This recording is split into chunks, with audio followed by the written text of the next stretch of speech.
सभी सुनने वालों को मेरा सादर प्रणाम। पुरुषोत्तम मास की कथा में द्वितीय अध्याय। नारायणं नमस्कृत्य नरं चैव नरोत्तमं देवीं सरस्वतीं व्यासं ततो जयमुदीरयेत। सूत जी बोले, राजा परीक्षित के पूछने पर भगवान शुक द्वारा कथित परम पुण्यप्रद श्रीमद् भागवत सुखदेव जी के प्रसाद से सुनकर अनंतर राजा का मोक्ष भी देखकर अब यहाँ यज्ञ करने को उद्युक्त ब्राह्मणों को देखने के लिए मैं आया हूँ और यहाँ यज्ञ में दीक्षा लिए हुए ब्राह्मणों का दर्शन कर मैं कृतार्थ हुआ।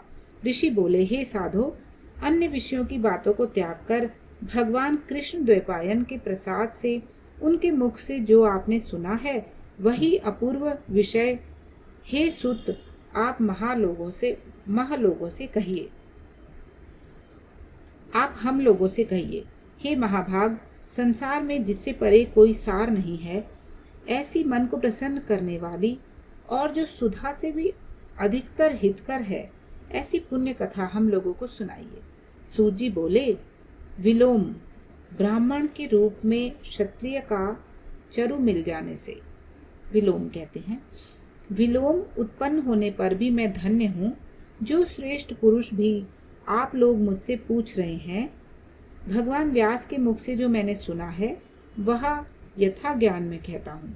एक समय नारद मुनि नर नारायण के आश्रम में गए, जो आश्रम बहुत से तपस्वियों, सिद्धों तथा देवताओं से भी युक्त है और बेर, बहेड़ा, आंवला, बेल, आम, कैथ, जामुन, कदम्ब आदि और भी अनेक वृक्षों से सुशोभित है।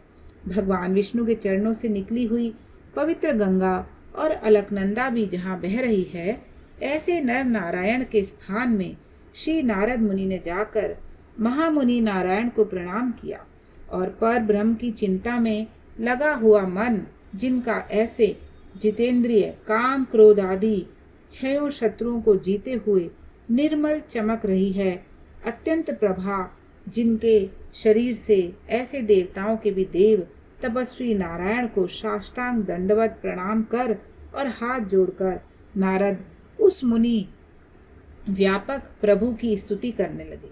नारद जी बोले, हे देव देव, हे जगन्नाथ, हे कृपा सागर सतपते, आप सत्यव्रत हो, त्रिसत्य हो, सत्य आत्मा हो, सत्य संभव हो।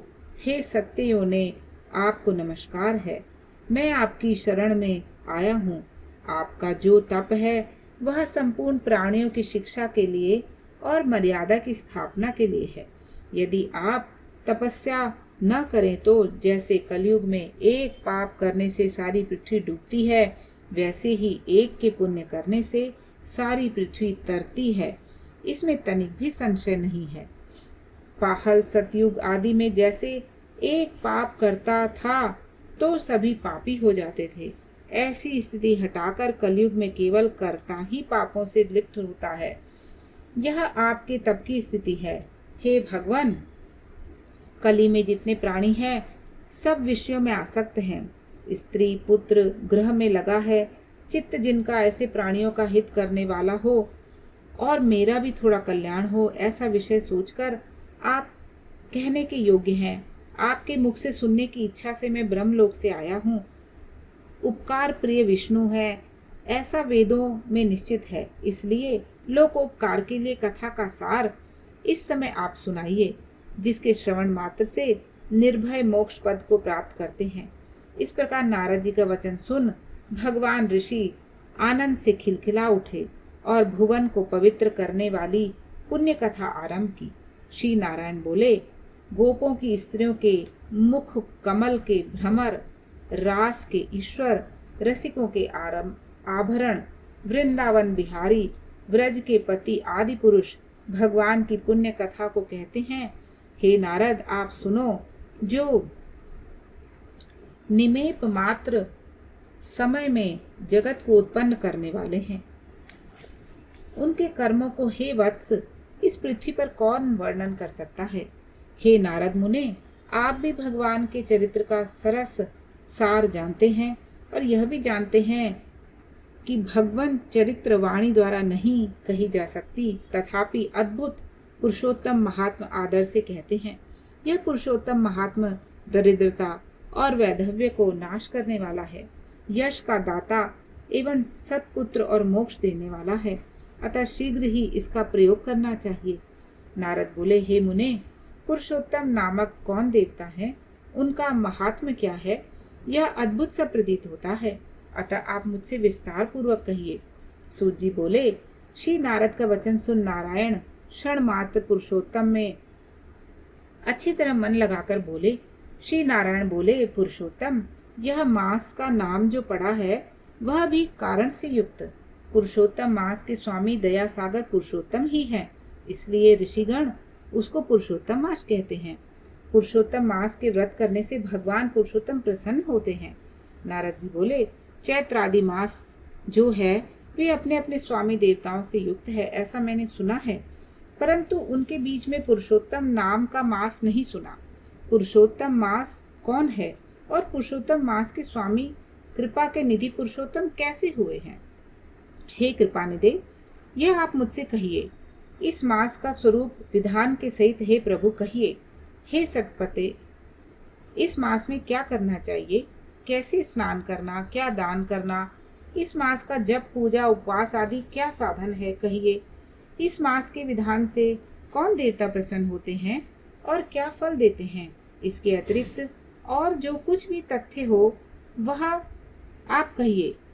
साधु दीनों के ऊपर कृपा करने वाले होते हैं, वे बिना पूछे कृपा करके सदुपदेश दिया करते हैं।